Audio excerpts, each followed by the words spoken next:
Sonic's Green Hills Adventures Season 4 Chapter 4. Time for another adventure.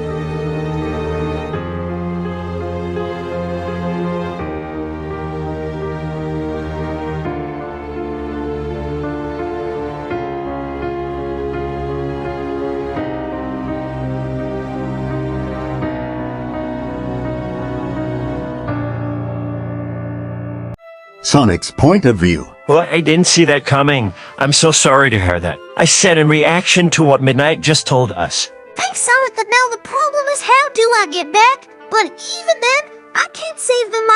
My official battle training doesn't begin until I'm 13. Midnight said as she began to pace. We can help, follow us. I said as an idea came to my head. Really, thank you so much. Midnight exclaimed as she hugged me. No problem, Midnight. I said I hugged her back. Then we went to my bedroom, and I picked up my bag of rings. Here, think about where you want to go and then throw it. I said as I handed her a ring. Oh, that's so cool, and thank you. Midnight said right before closing her eyes in concentration. Then she threw the ring, but nothing happened. It just fell to the floor. Wait, what? I don't understand. It should work.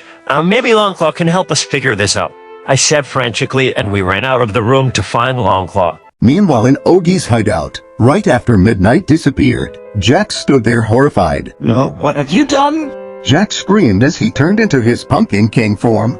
She's in a different dimension, but that was only phase 1. Oogie replied, showing no fear. Then he released Sully from her bendings as he pulled her closer to him. Hey!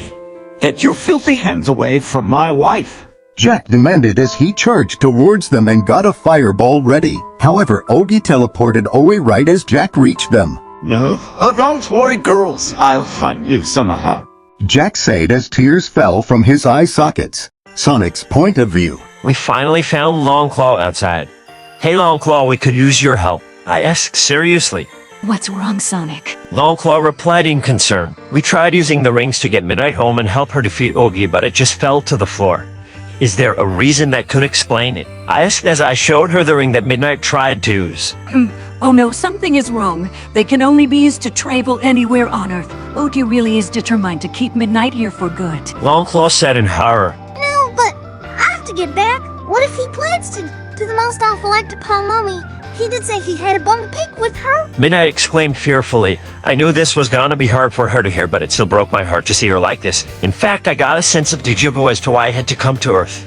Only worse, I had to cheer her up. Hey, it's okay. It'll be fine, Midnight. Trust me, it's best not to assume the worst. I made that mistake when I thought Longclaw was killed after she helped me get to Earth. In fact, why don't we introduce you to our friends? I said as I hugged her to calm her down. Midnight's point of view. I don't know how Sonic did it, but I felt Colin safe when he did that. Well, Sonic, you're the master of cheering people up. It's like your optimism is contagious. Thank for that. And I love to meet your friends. I say to Sonic and at the hug. Great! Let me just text them to meet up at my girlfriend's place. Sonic said excitedly as he pulled out a phone from his quills. I'll go let Mom and Dad know we're heading out. Shadow waited and ran back inside. A few minutes later, Shadow returned. So, Midnight, I bet you're wondering what my power is.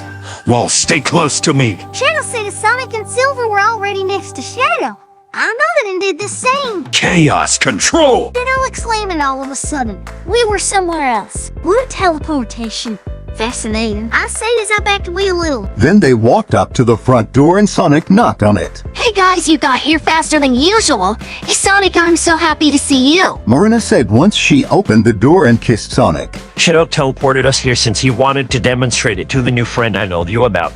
And speaking of which, meet Midnight Skellington. Sonic said excitedly as they entered the house. Hi, it's nice to meet you. Midnight said shy. Wow! Hi Marina Melody. It's so nice to meet you to Midnight. By the way, such a beautiful name. Marina said as she shook Midnight's hand. Thanks, it was my mommy's idea. So how much did Sonic already tell you? Midnight said as they sat in the living room. Everything about your situation, but in a way that would inspire you or before even meeting you. Marina replied reassuringly. After hearing that, Midnight explained who she was exactly. No way, Halloween is my favorite holiday, so this is a dream come true. Marina said once Midnight finished her story. Good news, the others will be here any minute. Sonic said as he saw a text from Jessica. So 20 minutes later, everyone had finished introductions and recaps. Hey Sonic, I I just thought of an idea. What if we can use the rings to find people and not just places? Dib asked while in his thinking mode. Oh, I never thought of that. However, I don't know if that will work. Sonic said sheepishly. Well, I'll give it a try. Midnight said, already holding the ring. Midnight thought of Sully and threw the ring. It worked, but when she tried to go through it, it pushed her back. I guess we can only observe. Shadow commented as he helped Midnight up, so they just watched what was happening. Meanwhile, at that exact moment with Sully and Ogie, they appeared on Earth. What are we doing here? Sully asked nervously as she looked around.